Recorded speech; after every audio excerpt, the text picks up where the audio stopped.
جی ناظرین، آپ بیتی کی آج اگلی قسط ہے، اور آپ کو یاد ہے کہ پچھلی قسط میں ہم نے تھوڑا بہت ذکر کیا تھا کہ پاکستان نے کس طرح نیوکلیر ٹیسٹ کیے اور کس طرح وہ ہمارے لیے ایک بڑی خوشی کا دن تھا۔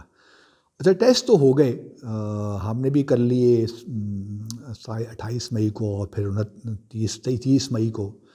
اس کے بعد پھر دنیا پوری جو ہے ایک دم جو ہے ایکشن میں آ گئی کہ بھئی کہ کیا ہو گیا، کیونکہ میں نے پچھلے ویڈیو میں کہا تھا کہ امریکہ نے بہت ہم پہ پریشر بلڈ کرنے کی کوشش کی تھی، لیکن چونکہ ایٹمی دھماکے کرنا ہمارے بالکل مفاد میں تھا، اور اگر ہم نہ کرتے تو بہت مشکل میں پھنس جاتے، تو کوئی صورت نہیں تھی کہ ہم نہ کرتے۔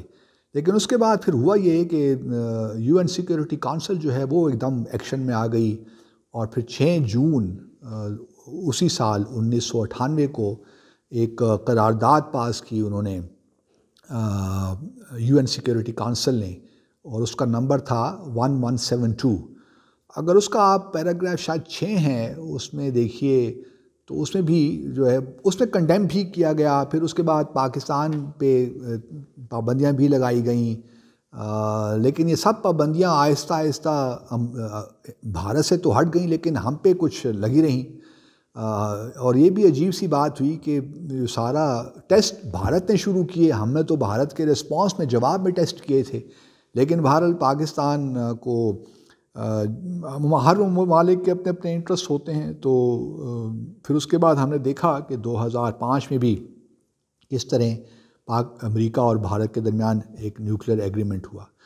تو 1998 کا پیریڈ جو میرے لیے تھا بڑا زبردست تھا کہ ہم نے پاکستان کو ایٹمی قوت بنتے ہوئے دیکھا، اور اس کے بعد پھر ایک اور واقعہ بھی یاد آتا ہے جو کہ میری کتاب ہاسٹیلیٹی میں بھی ہے، وہ میں اب سوچتا ہوں کہ آپ کو اس کا ذکر یہاں پہ کروں نہ کروں، کیونکہ کتاب کا پھر وہ مزہ خراب ہو جائے گا، لیکن اتنا بتاتا چلتا ہوں کہ بہت سے ہم نے کوششیں پھر کیں کہ ہم اپنے نیوکلیر ٹیسٹ وغیرہ کو مین اسٹریم کریں، کس طرح دنیا بھر سے، اور بڑی ہمیں سپورٹ بھی ملی۔ سچ بات تو یہ ہے کہ نیوکلیر ٹیسٹ کرنے کے بعد جن ممالک نے ہمیں سپورٹ کیا اس میں سعودی عرب سر فہرست تھا، اور یہ بات آپ سب جانتے ہیں کہ سعودی عرب نے ہمیں ڈیفرڈ پیمنٹ پہ آئل بھی دیے اور بہت ہماری مدد کی۔ تو اس کانٹیکسٹ میں ہمیں سعودی عرب کا بہرحال انہوں نے جو ہمارے ساتھ کھڑے رہے، ہمیں ہم obliged تو ہیں کہ بڑے مشکل وقت میں سعودی عرب نے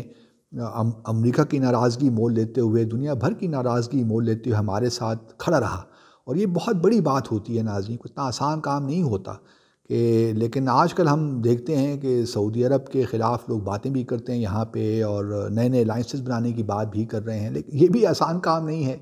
سعودی عرب کے اپنے مسائل بھی اب بہت بڑھ گئے ہیں، اس میں بھی دو آرا نہیں ہیں، لیکن سعودی عرب نے اور دوسرے خلیجی ممالک نے بہت ہماری مدد کی نیوکلیر ٹیسٹ کے بعد، ورنہ تو ہم دیوالیہ ہو ہی گئے تھے۔ اس وقت یاد آتا ہے کہ جو فارن کرنسیز کے اکاؤنٹس تھے وہ بھی فریز کر دیے گئے تھے، وہ ایک غلط اقدام تھا جو کہ نواز شریف صاحب کی حکومت نے اس وقت لیا تھا، شاید سرتاج عزیز صاحب جو کہ فنانس منسٹر تھے ان کے مشورے کے بعد یہ لیا گیا تھا، جو کہ بہت ہی برا اقدام تھا میرے حساب سے، کیونکہ ہماری اکانومی ٹھیک چل رہی تھی اور ایک دم پھر اس کی ان فارن کرنسی اکاؤنٹس کے فریز ہونے کی وجہ سے پھر وہ ایکٹیویٹی میں تھوڑا بہت گیپ آ گیا۔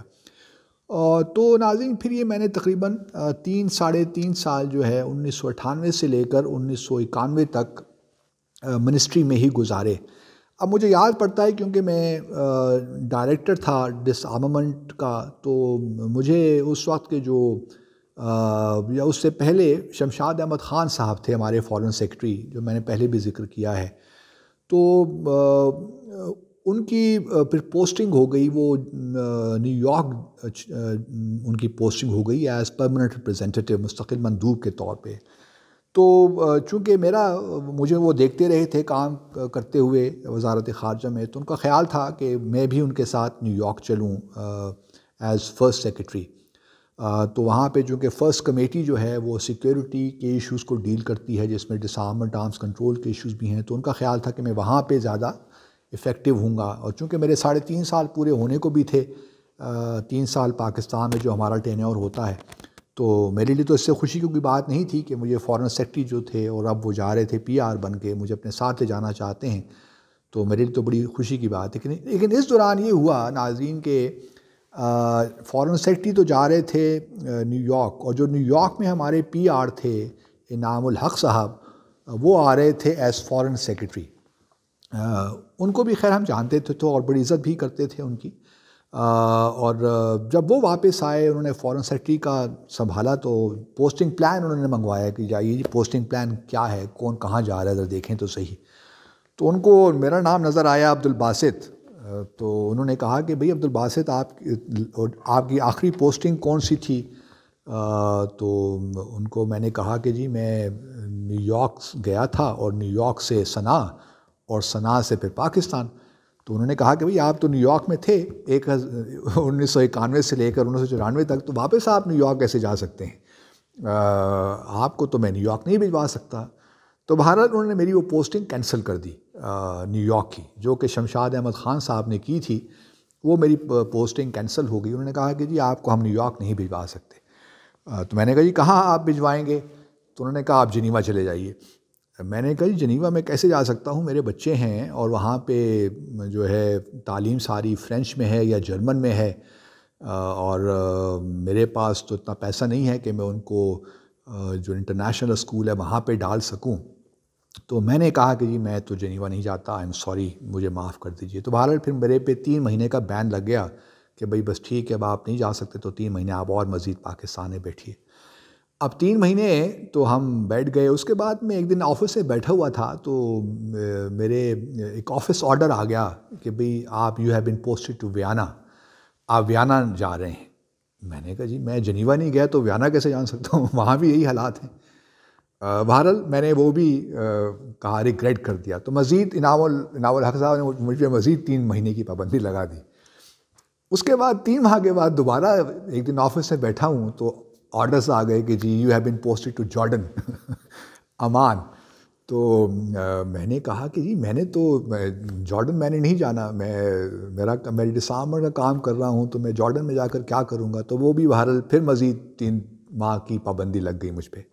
تو یہ کھیل میرے ساتھ چلتا رہا. اس کے بعد ہماری ایک بڑی اچھی کلیگ تھیں، انہوں نے کہا کہ تم اپنے آپ کو، اور مجھے تقریباً اب 3.5 سال 4 سال اسلام آباد میں ہو گئے تھے اس عرصے میں.